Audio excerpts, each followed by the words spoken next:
নমস্কার, শুভ মধ্যাহ্ন।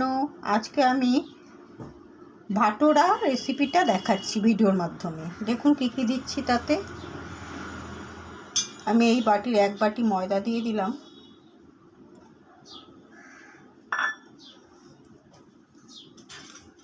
দিয়ে দিচ্ছি না আগে দিয়ে দেবো হচ্ছে একটু বেকিং পাউডার, এবার দিয়ে দিচ্ছি একটু বেকিং সোডা, একটু বেকিং সোডা দিলাম। এবার আমি এর ভেতরে অল্প একটু সুজি মিশিয়ে দিচ্ছি। এবার দিয়ে দিলাম এই যে একটুখানি সুগার, 1 চামচ, আর একটু দিচ্ছি এইটুকু পরিমাণ মতো নুন। এবার পুরো ব্যাপারটাকে একসাথে মাখছি, মিশিয়ে নিলাম পুরো ব্যাপারটা।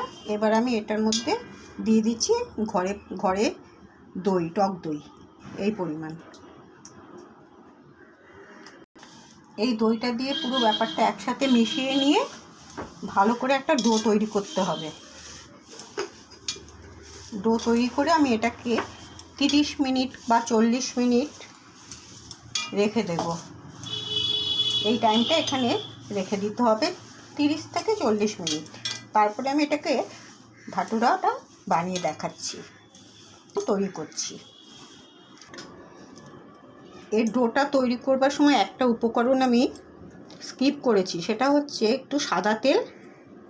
ওটা দিতে হয়, ওটা দিয়েই আমি মেখেছি, তাই এখন আবার ক্লিয়ার করে দিলাম ব্যাপারটা। দিয়ে এই যে ডোটা আমার তৈরি করা হয়েছে, এবার আমি এটার মধ্যে সামান্য একটু তেল দিয়ে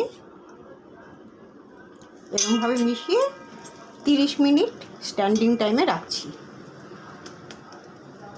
30 মিনিট আমি এটাকে রেখেছিলাম। দেখুন এটা এখন ফর্মেশন হয়ে গেছে, এই যে হাতে লাগছে না। এবার আমি এটার লেচি কেটে নেব, লেচি কেটে আবার 10 মিনিট রেখে দেব।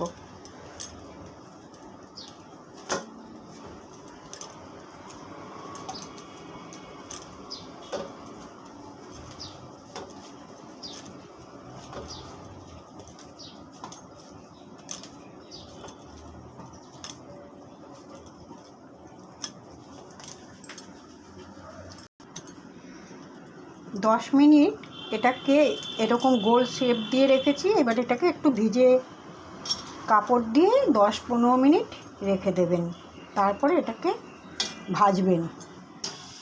এই যে আমি বাটোরাটা এখন তেলের মধ্যে দিয়েছি, দেখুন কীরকমভাবে ফুলে উঠেছে। উল্টে দিচ্ছি এবার। আপনারাও ঠিক এই পদ্ধতিতে অতি সহজেই বাটোরা তৈরি করে নিতে পারবেন।